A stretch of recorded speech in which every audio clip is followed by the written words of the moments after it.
мындай толкундап, сүйүнүп күтүп алганыңызга окуучулар, ата-энелер, мугалимдер баарыңарга чоң рахмат силерге. Мына азыр Нуржигиттин ушундай бир сөздөрүн угуп, баарыбыз таасир алып отурабыз. Ошого мен силерге каарылып айтам, урматтуулар. Сүйлөшүүсү чоң өнөр, бирок угармандык андан 3 эсе чоң өнөр да. Мен ушу китептериме угармандык өнөрү деген теманы, элементтерин берип келдим, эми чоң кылып жазайын деп атам ошону. Азыр ким көп дегенде сүйлөгөн көп, уккан жок. Укканыны түшүнгөн жок. Укканыга суктанган жок. Угуп, түшүнүп, суктанганын аткарган жок. Аткаргандан кийин өзгөргөн жок. Көрдүңүздөрбү? Себеп натыйжа. Мына жерде бир айемде бир тема бар. Себеп натыйжа чынжырын табып үйрөн деген. Себеп натыйжа бул ошол логиканын өзөгү да. Мына ушул үчүн урматтуу окуучулар, эмне үчүн мектебиңерде жана директоруңуз айткан ийгилик жаралып атат? Менимче силерде ошол азыр мындай байкап турамын, балдарда силерде ошо угармандыктын жакшы элементтери бар экен. Көңүл буруңуздар, элементтери дедим. Ушуга мына мугалимдер катышып отурат экенсиздер. Ушуну дагы бир чоң масштабта алып чыгыш керек. Мүмкүн Кыргызстандагы актуалдуу маселелердин бири ошол болсо керек. Азыр мен китепке келем, мага чейин бир эки ооз маселени айтайын. Экинчиси мына эжейдин сөзү, балдарыбыз азыр мына Москвада окуп атат, академияда деп, алтын сертификат алганы кандай сүйүнүп жатат.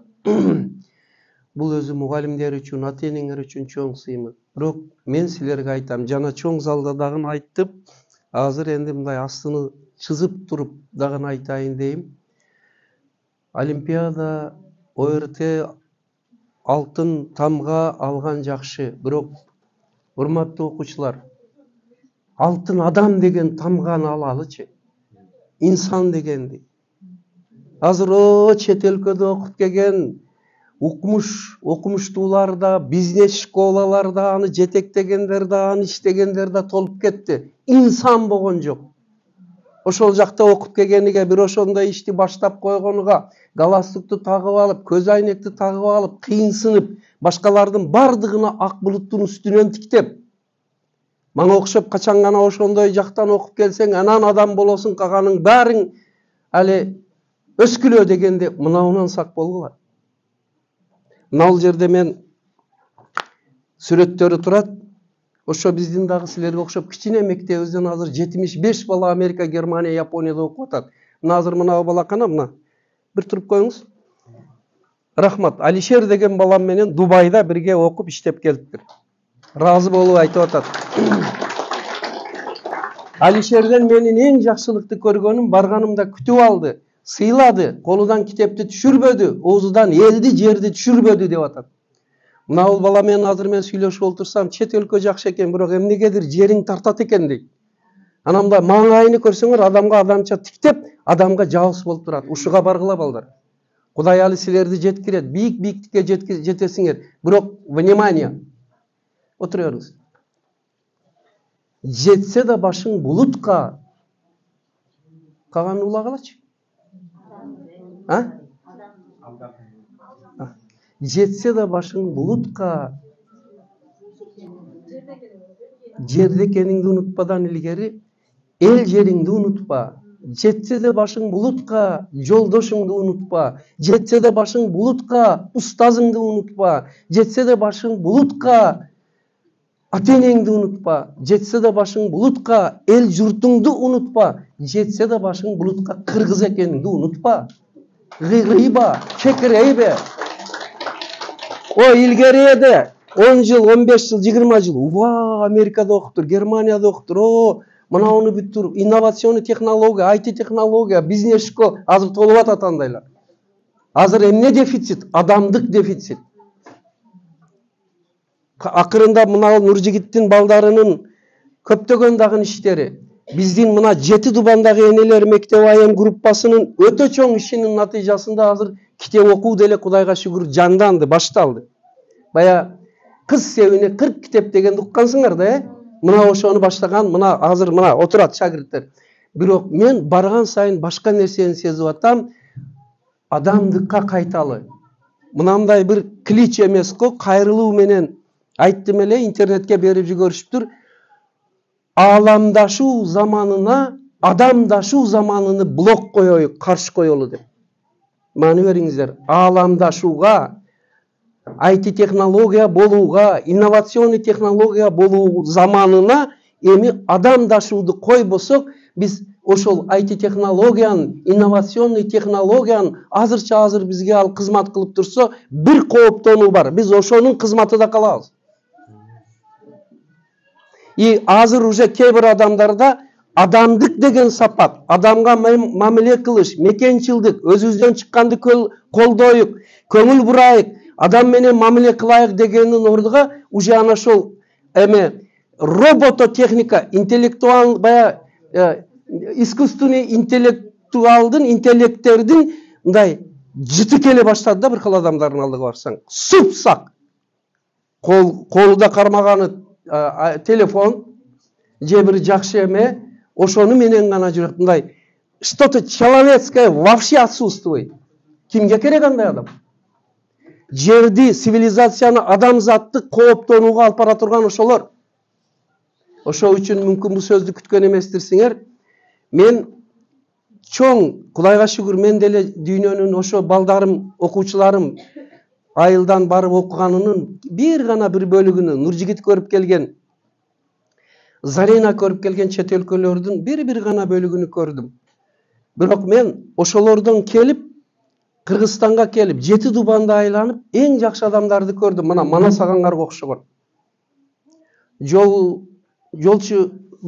Жолдубайды, Эрланга окшогон. Мына жан дүйнөсү менен колуну көтөрүп алып сүйлөп атат. Директор башы менен 3-класстын окуучусудай толкундап сүйүнүп атат. Дубайдан келип, мени эл жериме тартты деп турат. Жана башка кандай инсандар. Бир макал бар. Аалым болуш, академик болуш асанту, адам болуш кыйын деген. Мен силерди, урматтуулар, адамдыкка чакырам. Миң өкүнүчтүүсү ошол жактардан келип 7 дубанды айланып, мана университетте, Манас университети 2-3 жолу чакырып сабак лекция өткөздүрдү. Кече жакында Улуттук университет, андан кийин Арабаева университети, Ошму, Батму, Таласта университет студенттери менен, жаштар менен көп эле жолугуп жүрөм. Эң жакшы жаштар бар. Миң өкүнүчтүүсү кичине эле бир өзгөчө бир техника, технологияны билсе, 4 тилди билсе, уже на облаках летит. Мындай болбогула, урматтуулар. Ошол үчүн аны менен мактана турган этаптан биз өттүк. Азыр адамдык менен мактана турган народность дейт. Эл бололу, элдин баласы бололу. Мен силерди ушуга чакырам, айтып кетем. Мына ушуга келгиле. Менимче силерде эгер мына бул эжекейиңердей, директордой, мына мугалимдериңердей болсо, агар андай азгырыкка самодовольный нарцисс деген легенда бар, древнегрецкий. Уккан болсоңор керек. Ошону айтып берейин. Нарцисс деген гүл болгон экен. Адам болгон экен, сулуу кыз болгон экен, жигит болгон экен. Ушунчалык сулуу болгон экен, бараты айлана чөйрөнү көрүп туруп, бир суудан мындай өтөйүн дегенде өзүнүн сулуулугуну. Бул жерде сулуулук мындай, аллегориялык. Сулуулук деген ордуга баарыны койсоңор болот. Улуулук, күчтүүлүк, IT технология, продвинутость, жана башканы койсо, ушундай аттаганда өзүн ушундай көрүп туруп суудан. Уй, мен шунчалык сулуу экенмин, айланадагыларды кара, бири да мага жетпейт деп, өзүнө өзү суктанып карап отуруп, шол отурган бойдон өспөй, өңү өзгөрүп, чөгүп, анан кийин жок болуп кеткен экен.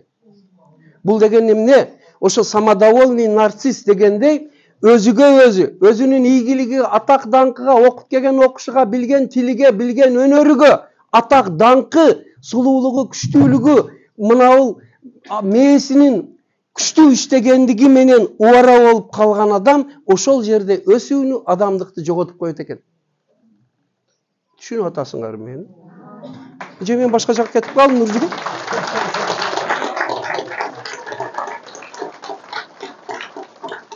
Мага жардам берип турсаңыздар. туура эле кетип атамбы, туура эмес кетип атам? Мен алай жазып отурам. Ар бир сөзүн айтып берем. Рахмат. Мына ошол үчүн албетте мен азыр 3-4 күндөн бери катар элге жолугуп сүйлөп өтүп келатабыз. Мына эртең дагы барабыз, эртеден кийин Жалал Абадта университетте, андан кийин Ошмуга 2 күнгө семинар лекция. Мен азыр илгери илим, билим, китепти айтсам, мен барган жеримде адамдыкты айта баштадым. Потому что biz человечество в опасности. Эмне ошол улуу державалар бири-бириге аттырып коюп, аларда IT технология жокпу? Алар 4, 5, 6, 7 тилди билбейби? Аларда бизнес технология жокпу? Аларда IT технология жокпу? Аларда интеллектуальный развитый жок, бардыгы бар, адамдык жок. Эчендеген балдарды, адамдарды бомбалап, үй эмне болуп атат? Мына ошонун Кудай сактасын. Шу үчүн мүмкүн мен мындан 7 жыл илгери бир Zoom конференциядан Нуржигит катышкан эле, Мамбет Асан катышкан эле, кайрылып туруп айттым эле. Бирок өкүнүчтүүсү, кээде биз эң сонун идея айтса, бир адам үн кошуп койбойт. Баары өзү менен өзү машкылда. Мен кайрылдым. Ушундай учур келди, келиңиздер. Тарбиялангандыктын, адамдыктын 5-10 жылдыгыны, 20 жылдыгыны жарыялаш жөнүндө ООНго кайрылайык. ООН кээде таза суудун 10 жылдыгы дейт. Башканын тынчтыктын, мына мен азыр кайрылып ошондо айттым эле, Нуржигиттердин эсиде болсо керек. Алмаз Токтомамбетов болгон, Дүйшөн Шаматов болгон, тарбиялангандыктын 10 жылдыгыны. Эгерде адамзат тарбиялангандыктын, иман, инсаптын, адамгерчиликтин, адамдын баалуулугунун 10 жылдыгыны жарыяласа, мүмкүн мына согуштар болбойт. Мүмкүн адамзат өзүгө келет. Мына ушундай маселелерге азыр да болсо, мына бул жерде Нуржигит Кадырбеков катышып отургандан, сиздер катышып отурганыңыздар, бирөө айтса ол тамчы, эми миллион адам айтса ол уже дарыядагы сел болот. Акыры барып туруп, жана Нуржигит залда айтты, алгач сөз болот, анан өзү болот дегендей айта берели, адамдыкка кайталы. Бир чыгарма бар, «Опомнись, дети Адама» деген. Адам ата балдары өзүңөргө келгиледи. Мына ушуга келели. Эми ошого алдып бизди келтире турган көп каражаттын бири ушу бүгүнгүдөй сухбаттар, жолугушуулар, данышмандардын сөзүнү мына Нуржигиттен уксаңыздар. Экинчи бири мына азыр аты аталып кеткен мына китептер. Мен өттө көрүп суктанып атам, рахмат ушуларды уюштурганга. Эң сонун идея. Мен жана залда сүйлөп жатып, bir adamdan bir kitap деген ideyani 3 жолу ссылка берип айттым. Ey адамдар, бири-бирибиздин идеябызды колдоп, коштоп үйрөнөлү. Өзүбүздүкүнө эле көтөрүп айтып бербестен. Ошондо биз мына сетевой маркетинг дегендей бардыгыбыз жакшы идеяларга ортодо чыгабыз. Ошонун бири катары мына бул китептер эң жакшы. Урматтуулар, энди мына бул жердеги дагы бир анализге келейин. Эмне үчүн азыркылар китеп окуй албайт, окубайт? Өтө жакшы сулуу китептер чыга баштады. Рахмат, окугандарга рахмат. Чынын айтканда китеп окубайт эч ким. Рахмат, мына олардын таасири менен библиотекада азыр айттык, түндө акыры таркатып жибердим, келе берди. Мына аны жакшы кылып жазып алып чыгыш керек. Окубай койгон, чындыкты мындай бетке айталы, урматтуулар. Антан көрө телефондон алайын дейт. Эмне үчүн окубайт дегенди анализ кылган адам барбы? Окубайт дегендин бир себеби, внимание, окуу техникасы нормага жооп бербейт экен. Окуу техника нормага жооп берип, минутасыга 250 сөз окубагандан кийин көзгө, мээге зор келет экен. Натыйжада бир аз окугандан кийин көз талыйт, мээ талыйт дагы, анан кийин бул жакта торможение болот дагы, китеп таштап коет. Анын үчүн эмне кылат дегенде бул жерге окуу техникасын нормага жеткизиштин методикасын берди. Эгерде сиздер макул десеңиздер, 3-4 минутада алып келет. Менин 2 шагиртим, 2 доброволец чыксын, ыктыярчы. Азыр мана 10-11 класстын баласын окутуу техникасын нормасын алып көрөлү. Уруксат бересизби, директор эжеке? Биз бул жакта иштей беребиз, олар бул жактан алып эле бизге результат тап келип бересиңер. Мана бул моментальный эксперимент болот. Бул более убедительный, да, ынанымдуу. Ыктыярдуу бирөө кана ким чыгат? Бай отличник болсун бирок, отличник болсун. Ой, Азамат. Левайна. Вот Азаматтар. Чык, тез, бар. Жылдыз. Эме, Зарина, барып алгыла. Экөө, үчөө болсо болот, ошол жерде аласың. Билесиңер, эсептешти. О, Атыргүл ээсине кайткан, давай, болот.